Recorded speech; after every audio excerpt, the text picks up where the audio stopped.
All right. Good morning for those of you on the West Coast. Good afternoon on the East Coast. I'm your host, Brandon Choi, host and co-creator of Movers and Shakers Unlimited. Thanks for bearing with us. We were having a little bit of technical difficulties just prior, so thank you for sticking with us. As you know, we do have a terrific show. But first and foremost, for all of you out there, hopefully you guys are enjoying the time with family, being appreciative of despite the limitations that we see ourselves in with everything that's going on in the world, that hopefully you are with your loved ones, and perhaps you've already enjoyed your meal. And yes, hello Ken, happy Thanksgiving as well. Thank you for coming on. But as you guys know, we do have a great show. Give me one moment while I introduce our guests. So the gentlemen that we have here on the show, they do not need any introduction.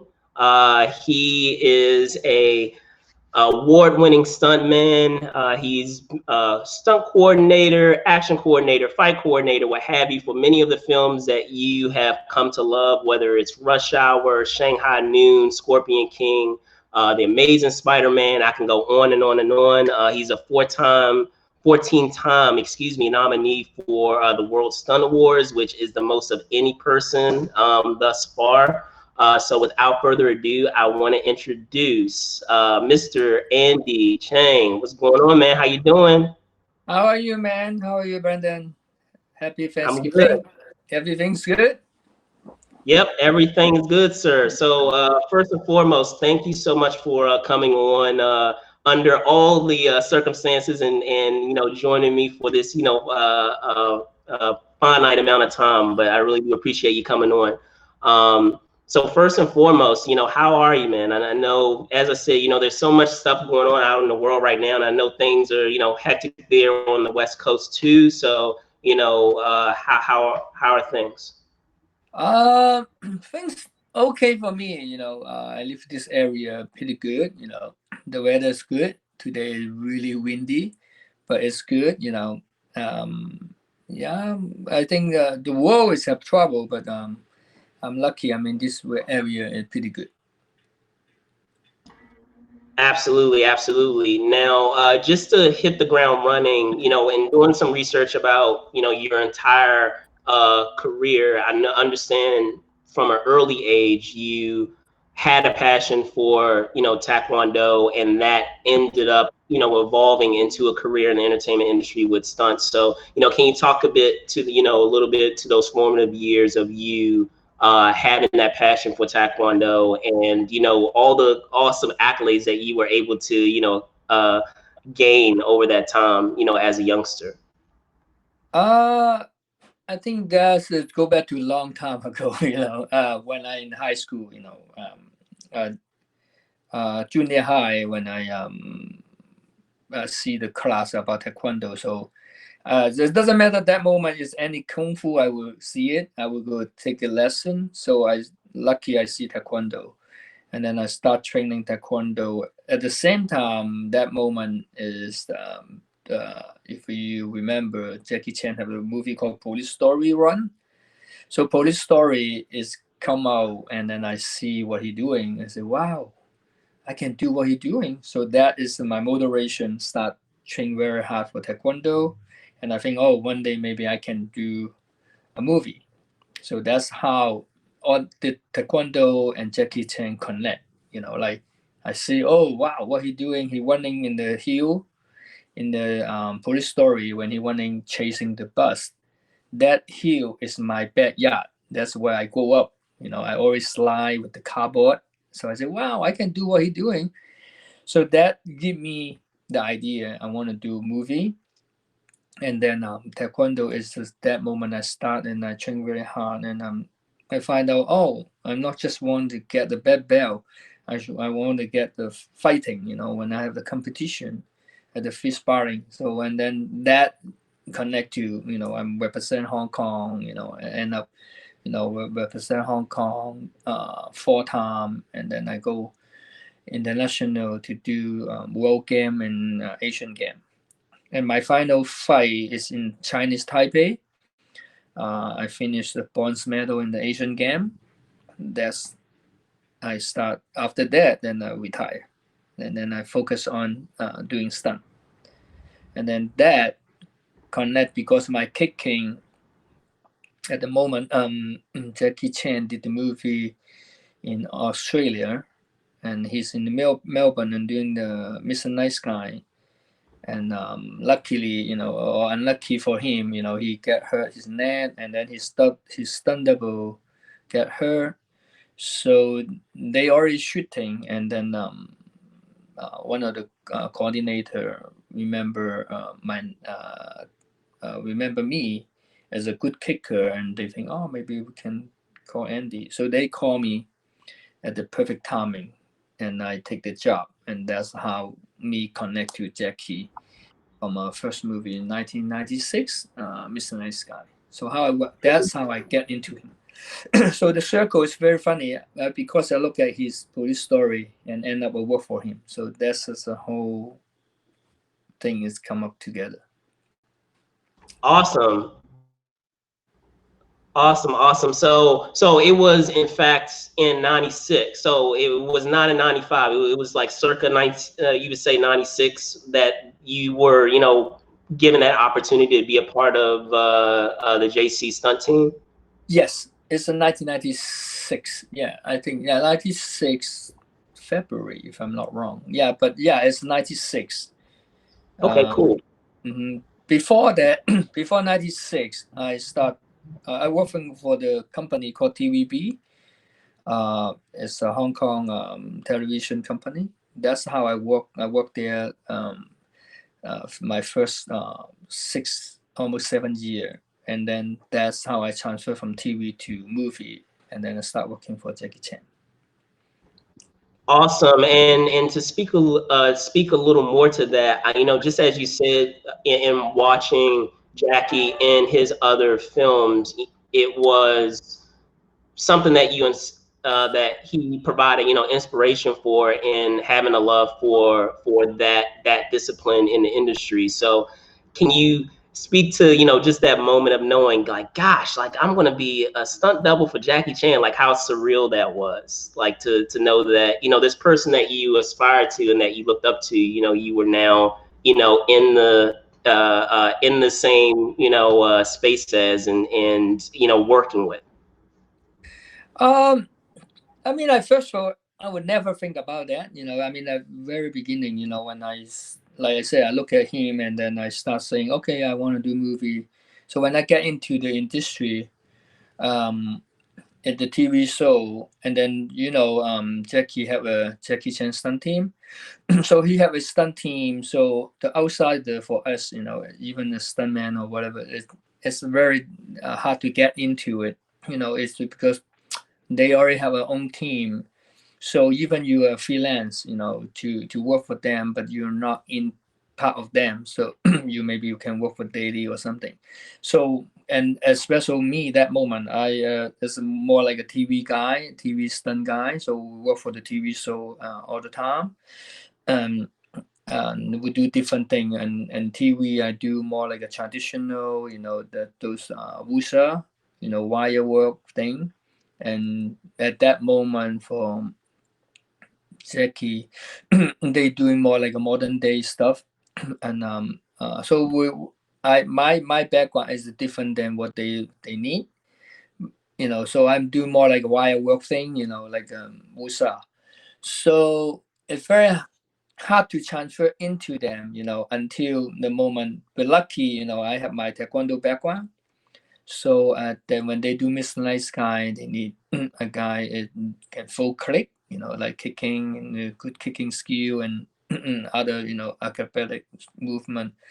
So that's how the stunt coordinator he realized, oh, maybe I can call Andy. So that's the all thing, connect to that is taekwondo because of my kicking to connect to Jackie. And then when I go to Melbourne to meet with Jackie first time, and lucky, I mean, we we connect, and he liked my work. I think we'll come together. We get together, get along really well. So at the same time, also, I think right after I worked for him like 3 months, and then a Rumble in the Bronx in America, a big success. So he got the box office #1, and at the same time, he already got some phone call from Hollywood and say, "Oh, I'm going to Hollywood." So I remember when I with him in Sydney, he asked me, "Hey, my coming movie, I'm going to Hollywood. Do you want to come with me?" I said yes. So of course, so Right. then yeah, so he asked me, "Do you want?" I said yeah. So and after that we finish Who Am I, and then we go to Oh yes. Rush Hour. So Who Am I, and then Rush Hour. Oh So yes. I I know who am I? remember I love that film too. Yes. yeah, when we do Who Am I remember Brett Ratner, the director for Rush Hour, he come to Africa, Johannesburg, to meet with Jackie and talk about the movie.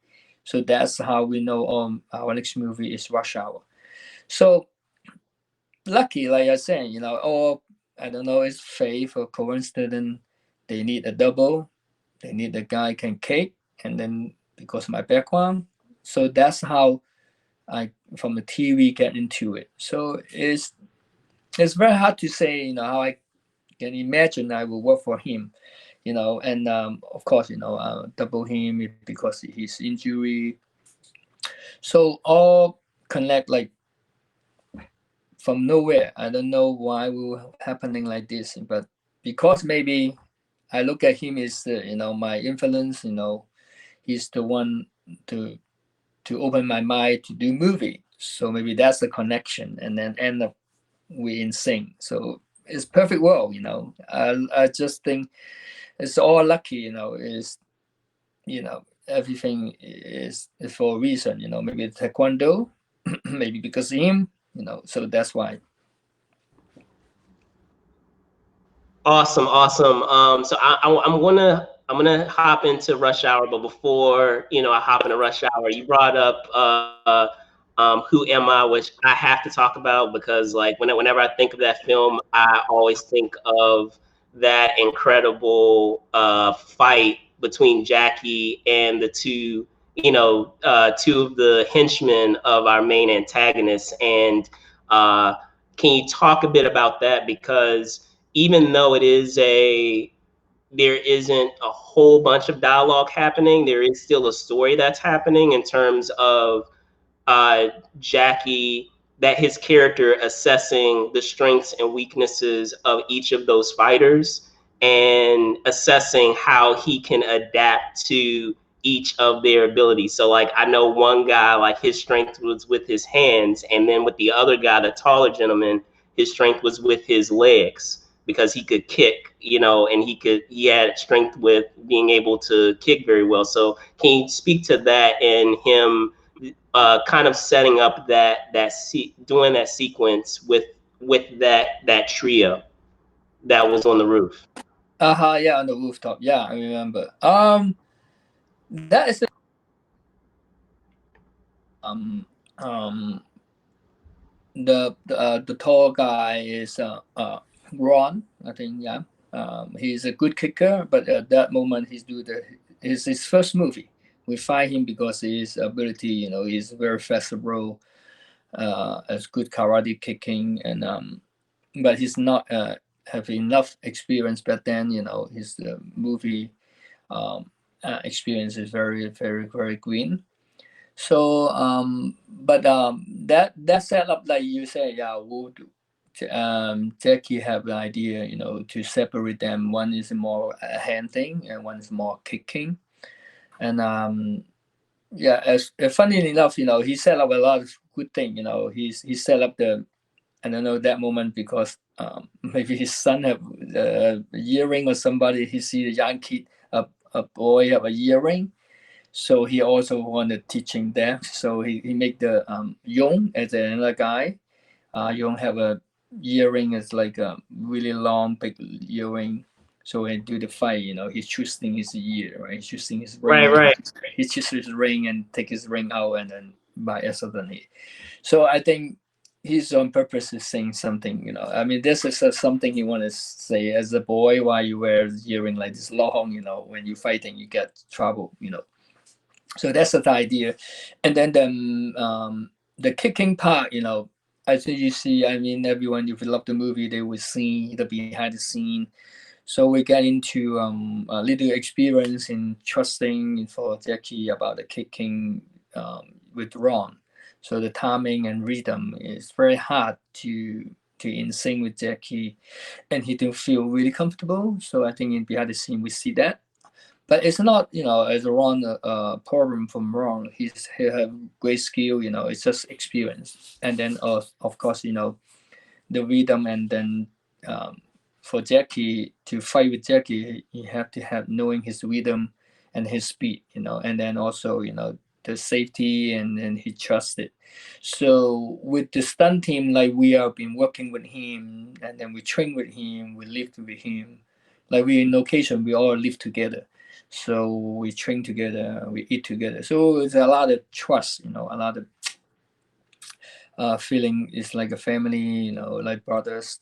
So really trust each other. So I mean, when he start fighting with Ron, it doesn't find that feeling. So I think he kind of like feel very awkward, and that's why me and Brad, one of the brothers, we're doubling him, and then we have even Nikki, we have free double because we create some choreographies. Even you can really good kicking, but you're not fast enough, So we're using dummy leg and kicking, and two person, and then the dummy leg, because the speed with the kick. Even you're a really good kicker, but then the position. So it's we have a lot of trick there, make it very interesting about the kicking, how fast and weird angle, and because the trust. So we run into that situation. It's like in behind the scene. It doesn't look good for Ron, but I think it's an experience thing. It's not about his skill. He's a good guy. And good skill. So Awesome, awesome. So as I said, hopping back over to Rush Hour and the what resulted out of that of the opportunities that came out of that. Would you say that that is what developed, or that's what led into doing the TV series of Martial Law and having the opportunity there? yeah, yeah. The martial law is even come out from nowhere. I think we did the rush hour, and then I finished the movie. We fly back to Hong Kong, and I remember at that moment, Jackie have a birthday party, and then the director Stanley Tong is there, the big party with all the Jackie Chan stunt team. And then I remember that dinner time, Stanley Tong asked Jackie, say, "Hey, can I borrow Andy for a TV show in America, the pilot?" So that moment we only shooting a pilot. It's not even the TV show yet. So I said, "I want to borrow Andy." So and Jackie said, "Yeah, you can borrow him because that moment we haven't started shooting Shanghai Noon yet." So finish rush hour. The next one is Shanghai Noon. In between, so that's the gap when Stanley say borrow me. So I go there ideally, assistant choreography, and then doing the pilot. We shooting only 1 week, I think, but we're halfway with rehearsal, and then shooting is only maybe the whole time, maybe 1 month. I forget it how long. But between that, we finished the pilot. We haven't even released it, but finished the pilot in the half. I think 3/4 the pilot we're shooting. The studio already said, "Okay, we pick up this series." So we haven't even finished the pilots, already knowing we have a series. So and then that moment like remember I just borrowed for the pilot, but then to pick up the series for 22 episodes, I remember. And during the pilot, we have a stunt double for Samuel, but we're not really happy with the result with the stunt double. And then I remember when we finished the pilot, to think about, oh, now we're doing the series. We have the meeting with Stanley and the team, and then somehow they ask, okay, so we need this stunt double, really good stunt double for Samuel. And then I remember suddenly Stanley say, okay, how about you, Andy? You double him. And say, oh, and you wear the fat suit. So they start building the fat suit, fat pan, and then say maybe you double him. So then that because that then I stay for the series. So I do the 22 episode, and then I think we shoot that, and then the Shanghai Noon start again. Then I go back to Shanghai Noon. So I remember then I finish the series. I go to Shanghai Noon, and then Shanghai Noon delay, and then the second season, the Martial Law again. Then we got pick up another season. But then that moment, Shanghai Noon still haven't finished it. I remember we still have the ending, the one I do in the bell tower. Remember the bell tower falling, the big fight Right. at the end. So that the Shanghai Noon ending haven't finished yet.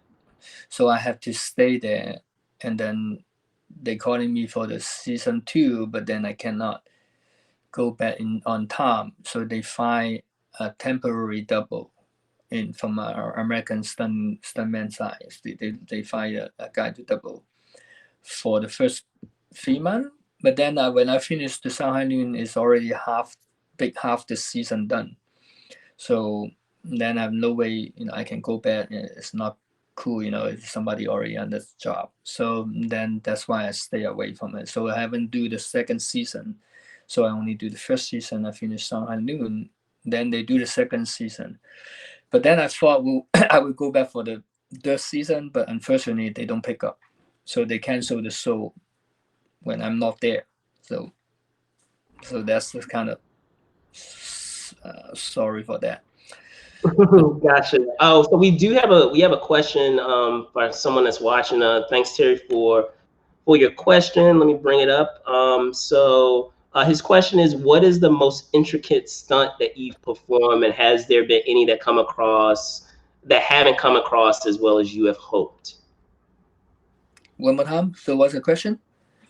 So his question was, what's been the most intricate, or I guess the most difficult stunt you performed, and has there been any that didn't come across as well as you hope, or didn't look as good as you thought it would look on screen? Wow. I don't. That's a good question. I cannot remember one. Say you said. So mean you said that the stunt I did and then end up I don't like it. Yeah, so it was maybe one that was really difficult, and then one that after you did it and you saw it on, perhaps you saw it on dailies, you saw it on screen, that it didn't look the way you hoped it would look, or didn't look as good as you hoped it would look. Wow, that's a really good question. I know. I kind of think one. I only thing is one is uh the stunt I do is almost kill myself. It doesn't look like it Oh, will kill me, but then the stunt is almost kill me. So that is the one maybe is fit in this question. Is yeah, that would definitely be the most intricate one, I would guess. So which one was that? is that one in Rush Hour 2. I mean, that's just a story I've been telling. In Rush Hour 2, Jackie Chan saved my life. So we not just even work together. He's the one to bring me, have this life. Without him, I already gone almost 20 years ago. So he's the one really saved me. So I'll be born from him, his hand, because he's big hand. So I tell you the story. So in Rush Hour 2, I did the stunt in the boat. I don't know you remember the boat scene. We do the fight scene in the And tail. you blow off the boat, Yeah, and the big yacht. We and do you the pull. Oh, okay. So we're fighting. We're fighting with Jackie. We're doing this stunt, and then the night before we're doing testing about John Nong. John Nong, he have a stunt double. His name is Wukong. He doubling him to fall into the water. Remember this movie? He's fake dying. Zhang Ziyi shoot him and kill him, Right, but right, right. that's a fake kill. He's not really kill him. He pretending kill him. So he fall into the water when the boat's moving. You can see the currents like crazy, and then the guy jump into it. So that's stunt I really want to do. As a long story, short is when I go high school, I always have the from Kowloon side in Hong Kong is that we have the harbor. The Kowloon side go to Hong Kong side to go to my high school. So I always have a ferry and take the big boat to go there. So I always stand on the tails, look at the current on the tail. I say, wow, that's fun. I really think I want to jump into it because I know I testing. I put the Coca-Cola can, I put some trash on it and see if they got pushed out. So I think, wow, that would be so fun. You jump into it, they will push you out. So in my head, it's always want to do that. But then, of course, I'm high school. I want to get into trouble. I jump into it, and the police going to arrest me. So I always have the mind to want to do some kind of crazy thing like that. So when we do Rush Hour 2, have the opportunity, I see that. But then I double Jackie and Wukong double John Nong. So Wukong have to do that stunt, and I say I want to do it. I want to do it. So then he did the stunt, and then he's afraid, he's scared, it's crazy, but we did it because we did the test, and then we have all safety. We testing that, so we know he's very safe. So then the next night we doing now after he fixed dying, and then Jackie show up, and then all the henchmen surround him, and then we do the fight scene, and then during the fight scene. And then that night, Jackie asked, "Can we do the stunt to the water?" And I said, "Yes, we can do it because I want to do it, right?" So I said, "Yeah," but I said the night before we already have one person go. If we go, maybe we should go two person. Maybe we do it different. So then Jackie said, "Yeah, yeah, yeah, let's do it." So we do it because we're in Hong Kong. We have no safety diver. So under the ocean, no safety. And then the midnight, so it's really dark at the nighttime. We are middle of the ocean, so we do this stunt because we're in Hong Kong. I think if we're in America, I don't think we can do it. It's not allowed. It's not. We have no testing. We have no safety diving, diver under the water, so it's very dangerous. So in America, it won't happen, but we're in Hong Kong, so we decided to do that. So I'm the one of the guy got kicked into the water. And then I remember the first take, I go with Nicky. So he's on top me. I'm the one that edge back. He lean on top me, and then we both fall into the water. So then after the 10 second, I come out. Wow, that's fun. That's crazy. That's fun. We inside the currents, and then we pop out. So then the little boat come to pick us up, and then we go back to the big yacht. And then the director say, okay, let's do one more. So then we go changing our wet clothes. Our shirt is all wet, so we're changing the new one, the dry one, and then we dry the hair, and then we do the take two. And by that moment, it's already 4 o'clock in the morning. So and then we do take two, and we remember roll camera, and then beside call action, Brett and I went out, the director went out, and he said, hold on, and then he talked to me. He said, Andy, this time when he fall into you, don't go with him. You arch back as long as you can to fall into the water. So don't go with him same time. So don't jump out. I said, oh, easy, no problem. So I do that. So I arch back. So he fall on top of me. He fly over me, and I start lumbering, like arch back. But then after that, I fall into the water. It's more than 10 seconds. I still not pop out. Then I hit the bowl. Then I say, oh shit, I hit the bowl. So I know I'm under the bowl or something, and then I'm thinking about the bobella. I could be killed. So I'm thinking that, and then I keep spinning like a like a bad roll, like rolling on the floor, and I keep hitting my head, rolling. I try to find something I can grab. I cannot find it, so I hold my breath, and then at the end, I cannot hold anymore. And then lucky the boat is have um, the kind of like a jet ski platform. It's very low to the water. So everyone look at the ocean to try to find me at the moment. They only see Nikki there, like 400 feet, 500 feet. They keep, because they only have one night, 18K. They just look at the area, think I should be around it. But they don't know the whole time I follow with the boat, the current, that keep me with the boat together, and the tail.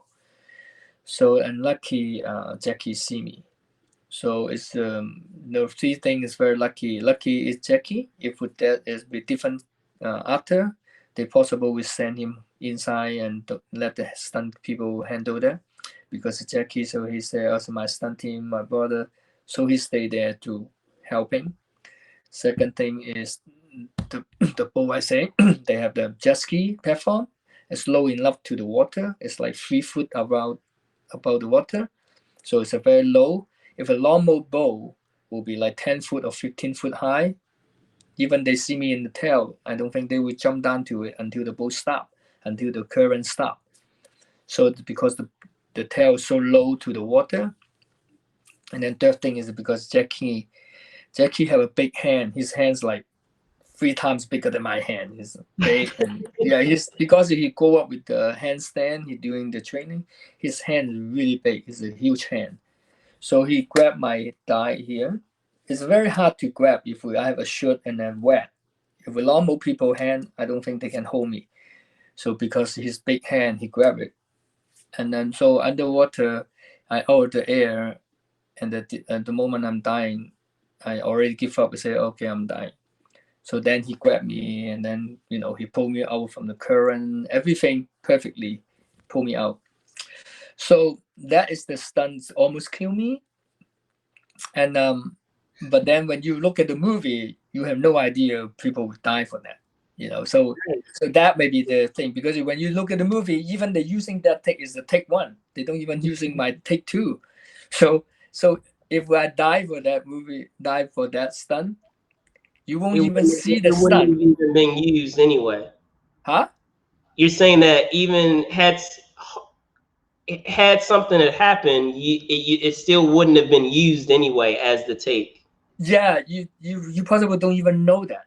So Wow. that's Wow. the whole thing. Because I think it's not the stunt problem. I think the end. I don't know why they don't using that one, because so they're using the one we both hit and then both go into the water. The one I did the second take, I arch back. I stay there. I don't go. Maybe they, after they watching it, maybe they feel it's a weird why this guy go and he's still there. Maybe that timing thing. So they don't even using that. So wow. Imagine if I'm dive for that, but then so that will be the crazy one, right? So you die, but nobody even know for that stunt. But the people, and also when you look at the stunt, you see the curve and they fall into it. I think a lot of people don't know that is dangerous if you don't have safety in the middle ocean, right? Midnight. That is a very danger, but don't know, because in Hollywood, or the way we do, when you're in the water, even the 3 foot water, you will have a marine coordinator about water. So when you have water, they will have diver. So they for sure have safety diver inside the ocean or under the water. So they have option, they make sure that people can save you. So that doesn't look like a very dangerous, but they don't know we're doing in Hong Kong. We have no safety. We have no diver. So it's an accident like this. The current caught me and I cannot get out from the current. I just stick with the boat and the whole time. That end up kill me, because I'm good with the swimming, but I would never think I would drown from the water. I would never think I will. I'm really good with the swimming. So but accidentally happening like that. So that's done. It doesn't look very dangerous, but it's really dangerous. So That may be a very Wow, frequent wow. question. So on the contrasting end, we talked about the most intricate or the most difficult one. What was one that because I want to make sure we get the second part of that question is, would you say is one that perhaps it was executed, completely the way that you foresaw or that you wanted it to be executed, Mm. but after you saw the take or after you saw how it looked, you Mhm. weren't satisfied with it. Like you didn't think it was that great. You're like, oh, well, I should have done this instead of that. Mhm. For this sequence. Yeah. So I'm just saying, was there one that you perhaps you weren't satisfied with the with how it looked after you had done it, like in something that you had choreographed that you didn't like it in seeing the take or seeing it after it Mm. had been completed that you didn't like and you decided to change. Mm, I don't really think that, I don't have one really like, oh wow, I can do even better. I don't remember one about the stunting, you know. No, I think for me it's, when I even myself doing stunt, or I'm directing a scene, um I don't really like have that kind of, what's it called, detail, or like, oh, I will pick you on something. I think, Yeah, mostly, when the stunt's done is done. I won't have that. I mean, yeah, this is a good question. Like I say, I never really think that way. So when the stunt does that, they are happy with that or I'm not happy with that. I don't have that much that kind of criticize myself, or some other stunt people. They do it, when they can do good performing, or sometimes they little bit, off timing or something. But I never really like put it as that much pressure on yourself in terms of criticism of what you're choreographing. yeah, it's like a mistake or something.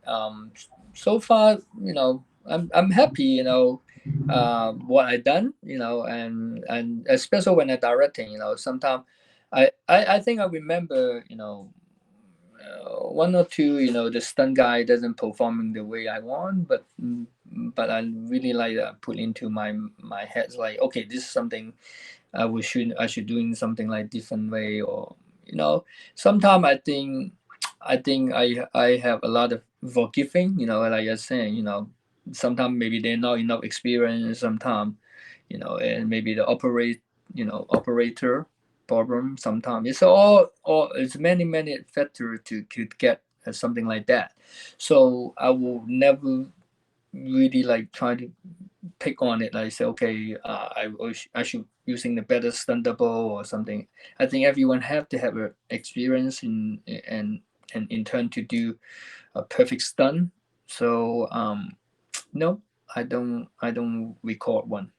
I think all it's all good.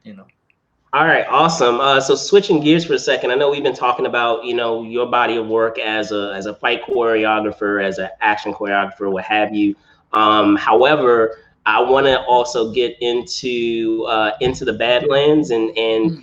how that opportunity came into going from a coordinator to getting into a producer role. So can you speak to that and have having that new hat, so to speak, or that new role with this this series, which I feel is very underrated. By the way, I love that series. Okay, thank you. By the way, I think too. I think this is really underrated.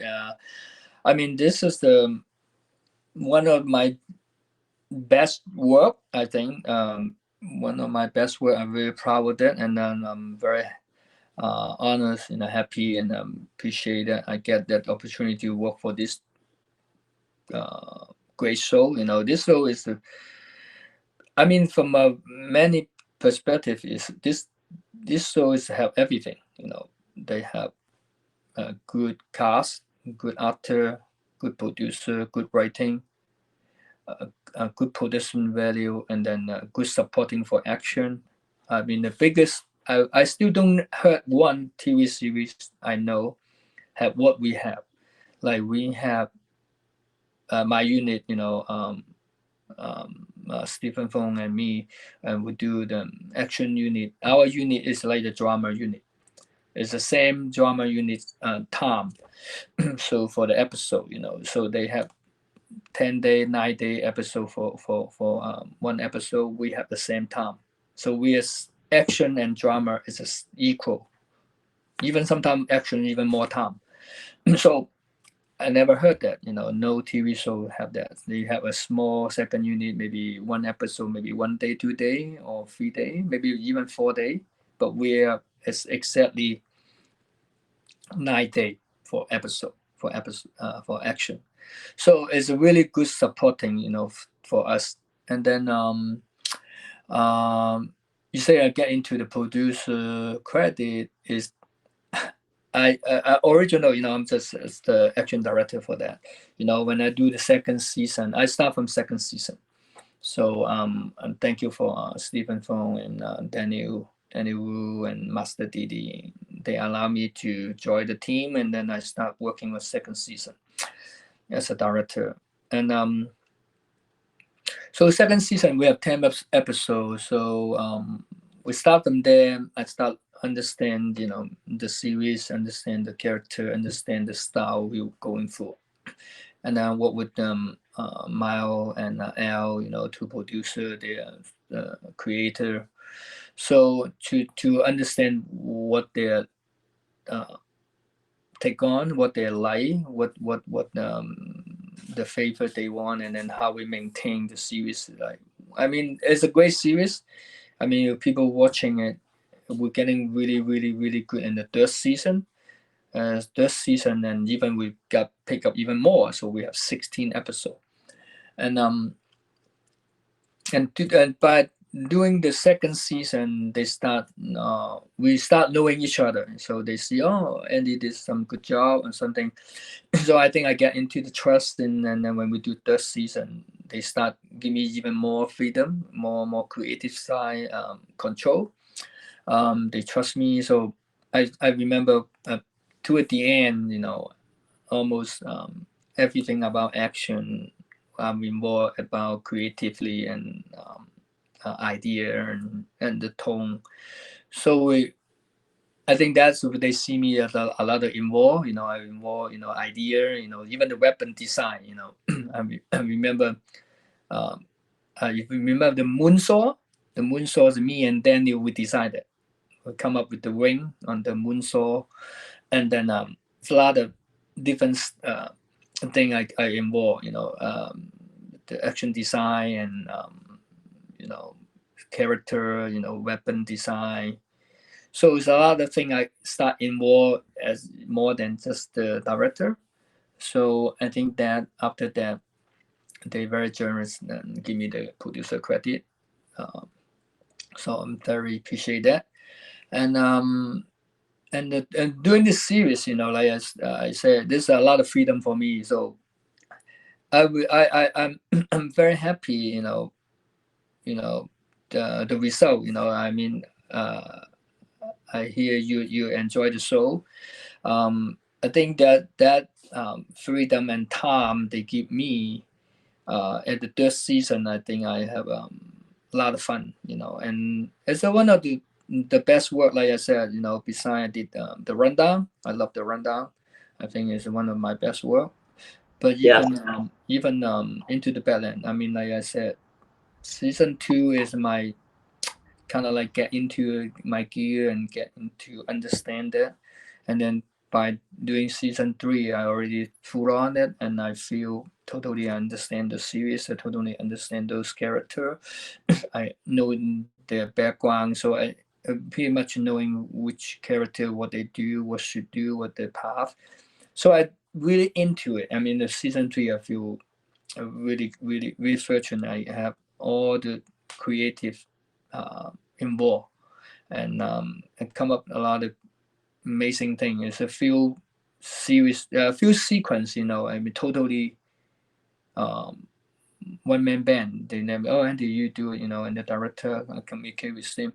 I remember one sequence I really like. I don't know. People will knowing that it's one sequence at the with the widow when she into her dream. So she wake up, she wear the red clothes, and Right. Yeah. she fight with four ninja. So Yes. that sequence in the tree, if you, I mean, people watching it, you go back. That's the sequence. I on purpose do everything is center filming. It's called center framing. Like balance. Everything is symmetrical. If you go back to see the series, that scene is everything is symmetrical, and I on purpose do it because our producer Mile, he liked that. He really liked symmetrical. He liked everything is very center filming. So I do that sequence for him, and I created the tree falling, everything. If you go back to see it, and then all the choreography is perfectly uh, square. So they all patternly. You see the framing. They all in the symmetrical. When you're doing fight scene like this, they're very difficult. So every single shot, every single choreo have to fit with the filming. It's it's very challenging, but a very very interesting sequence. I that's one of the sequences I love. The many sequences there, and I mean the ending's great, you know. So, and then the widow fight with widow. We have the one shot, very interesting stitch shot, uh, because this same thing the creatively the sequence because we have Emily, we have only have one Emily, but she doing two character. She fight herself, so Right. very tricky. We should decide. We need to change her from red clothes to black clothes, so she have to changing from the good and bad. So and then we're using stunt double to manipulate the whole thing. But then the idea, the sequence, that's why I do the one shot because that's very complicated. So from one Emily to another Emily to Emily, so you can see that stitches the meaning for me. It's not because I mean out there are a lot of people. Oh, let's do the one shot. So they do 20 move for one shot, but because what? Because you can. But in this sequence for me, it's have a meaning to it because we one shot to show both character. It's the same actress, so that's means something. That's why I do the one shot. It's not because I want to do the one shot. Sometimes the people they try to do one long shot, one long take, right? They blend them with the stitch, but it's no meaning there. For me, it's yeah, you can do the whole movie 90s, just like 1917. The whole movie for one shot. But what's that behind that is I don't know. I just think that because the technology can do that. So, but for me to do that one shot is because we have only one Emily, and then she paid both sides. So that's why I do that. So I kind of like very happy with that. Gotcha, gotcha. And just to come full circle, we've talked about, everything that you've done thus far, whether it's as a coordinator and also as a producer. Mm-hmm. With how things are now, obviously, it brings limitations and challenges to what can be done on film currently. I mean, I know like a lot of times with some productions, they are, quarantining their entire ensemble so that way they can still function, quote unquote, normally, and still have things function in the way that they would need. However, have you come across any? I'm fascinated to know, are there any challenges that you have come across now that we have, social distancing and all the protocols that are happening on TV and film? Yeah, well, I mean, like, Because you have to be able I to make contact with each other if you're doing stunts. So I'm just yeah, fascinated, where curious. I mean, happen. I mean, like I said, happening like this is a once in a lifetime. Right now we have this quarantine, and then we have this pandemic, and then I just finished the Shang Chi, for Marvel, right? The movie Shang Chi. Of course, yes, yes, Yeah. yes. So I just finished that. So we are in Australia doing the whole time. Right? It's not that many production shooting. We are the one of that. I mean, I know Matrix shooting, then Shang-Chi shooting. We have that all the social distance. We have all. So I went into that. We have the mask on the set, and then we have the all the fight scene. Stunt double, stunt actor training, and then fighting, and then you need to talk to them, and then shooting. It's very complicated, and I think I got famous. I think our coordinator, this Mark, he told me, "Oh, Andy, you got a lot of complaint about because sometimes when you have a mask, you talk to people, people don't know you talk to them. So I always try to talk to them, but then I forget to put it back." And then you're running out, running over the time, you talk to like 10 different people, you talk to camera, you talk to director, it's so many people involved. So I keep forget to put it back. So that's just but lucky, we're doing the whole show, we finished it. And we don't have anyone have COVID. So we are so lucky. I see the procedure is complicated. Very beginning, especially when we go back. We start shooting that moment after we take a break from this year. From March, we take a break to August. So then when we go back, I remember when we start shooting, it's very panicking. Everyone, have the mask, washing your hand, and all the gear you have to clean every day when you go, and after people touching and people clean. It's very, very beginning is just it kind of difficult. You when we holding the weapon and then you pass to other people, they have to clean again. So it takes some production time, that's for sure. But we hang on that, and then and like I said, we're lucky. And then we're testing 3 times a week. So we work in 5 days, right? Monday to Friday. But we're testing 3 days. So Monday, Wednesday, Friday, every week. We're testing 3 times. So those is in the production wise is eating a lot of production time. But we have to go through that safety, and then health, and then also Are you saying this is with Shanghai? Oh, this is with Shang-Chi? the Shang-Chi, yeah, we're doing It was like, Shang-Chi. gotcha. Yeah, well, every all the production people, crew member, everyone have to testing 3 times a week, and then over the weekend, everyone almost have to be really good discipline. Try to no go out, no party, no drinking, and just stay apartment and eat there. So like we will start. I think it's October to December. Yeah, October, beginning of October to December, we finish the. Sorry. We finish in October, almost end of November. We start from August. So we finished it in 4 months.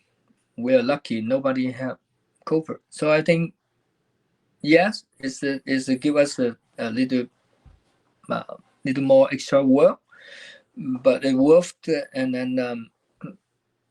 then also kind of like we show the work it could be done.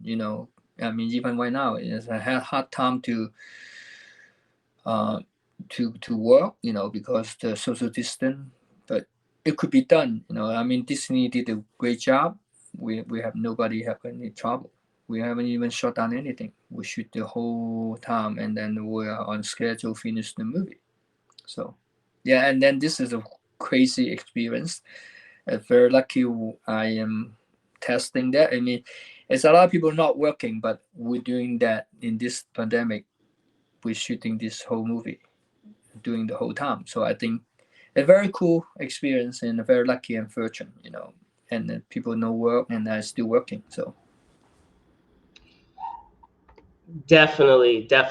And just to touch further on that, just that film in and of itself, Shang-Chi, in terms of thinking about that diversity piece and what that whole production entails when I'm thinking back on, Black Panther and, it's its entire cast being completely African American. And can you talk a bit about that and having a similar angle with Shang-Chi and having all of, in a similar way, that diversity of having, culture on display in that way?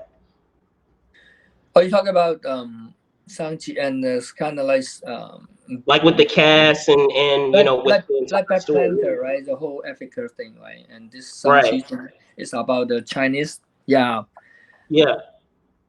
yeah. I think it's a good, for as a Chinese, as an Asian, this is the first big superhero movie about Asian, Chinese. Um, that's why I'm very fortunate can involve that. And as the first one, hopefully we have even more coming. And I see the movie, it's really good, exciting. I think the studio and the director, Dustin, did a great job, and and try to keep the Chinese culture and Chinese favor, Chinese martial art. Um, the theme is all it's it's it's all Chinese thing, it's an Asian thing. So and then the martial art is a lot of the action, So I cannot spit out too much, It's still a top secret, but I'm happy. I think yeah, it's gonna be very interesting, and it's gonna be success, and it's the first Chinese Asian superhero, so exciting, I wish I can talk more, but like I said, we have it, the DNA. We cannot talk too much about that, so we have to keep it quiet until the movie release. But like I said, Understood. it'll be Understood. good. Yeah. It's gonna be really good. We have a really good custom design. Everything. It's just like another, I would say, different culture Black Panther. So this is Chinese Shang-Chi. So we will have a Shang-Chi style. So it's very interesting. Very interesting. It's gonna be good. Awesome. Awesome, awesome stuff, man. So just lastly, I mean, you commented on that, big picture, or big screen project. Are you able to speak on some small screen ones as well? So perhaps some television ones that are currently, ongoing, or perhaps they're about to, start or begin, that you're able to comment on, and things that you're excited to do with those projects. What's that? One more. What's the question? So I know you were just commenting on, the big screen, project with Shang-Chi, but even Mhm. outside, in addition to that, perhaps are there any other projects that that you're excited to for audiences to see, in terms of its action sequences, whether it's another film that you're about to start, or perhaps even a TV show that you have either already completed or one that you're about to begin. Yeah. So I have one to already as a negotiation and talking about my contract, and I think it'll be early next year. My next project.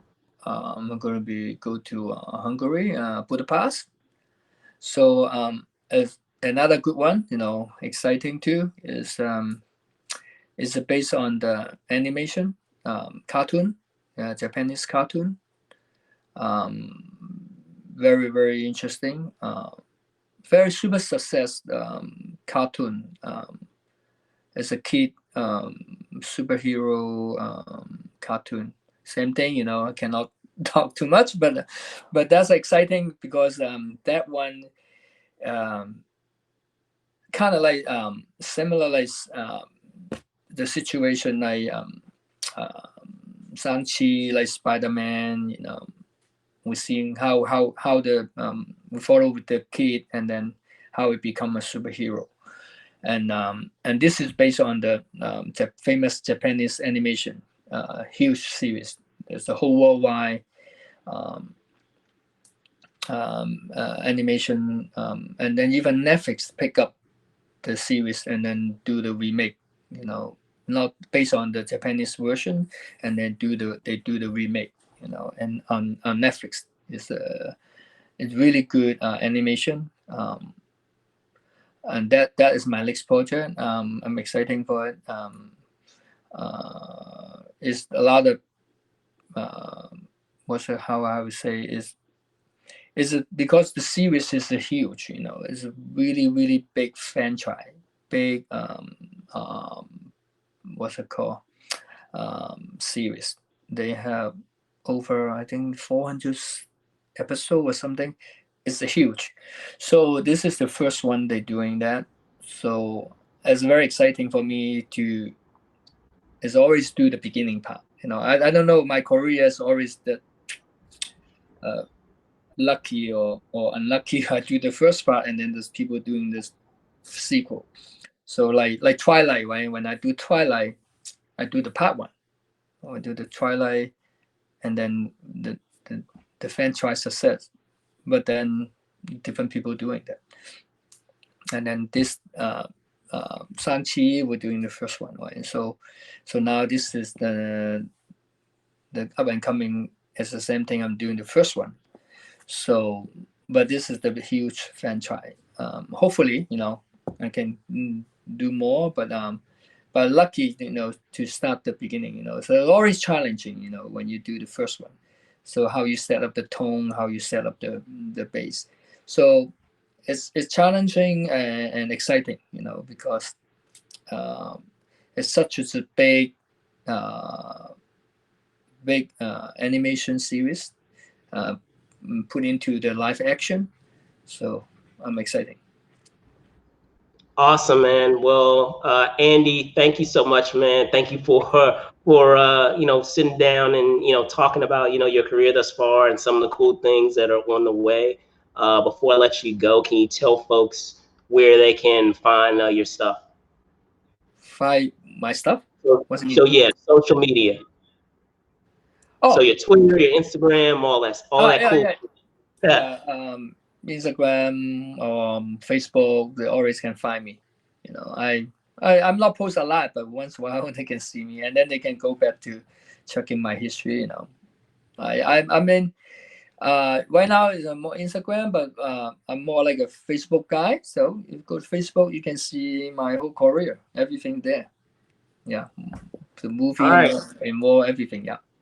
All right, awesome. Well, again, Andy, thank you so much, man. I really do appreciate it. There you guys have it. I'm your host, Brandon Troy, host and co-creator of Movers and Shakers Unlimited. You can find us on Facebook, which you are watching now live. However, you can also find us on Twitter at Move and Shake UNLTD. You can find us on Instagram at Movers Shakers Unlimited. And of course, you can find me, Brandon Troy, ENT on Twitter, and Brandon Troy _ENT on Instagram. Thanks again so much for watching. Be safe out there, everyone. Happy holidays, happy Thanksgiving for those of you that celebrate, and I will see you soon. Yeah, Later. happy Thanksgiving, everyone. And Brandon, thank you. Thank you. I appreciate that, you know. Absolutely. Yeah, we'll do All again. right. Thank you. Definitely. Bye. Bye-bye.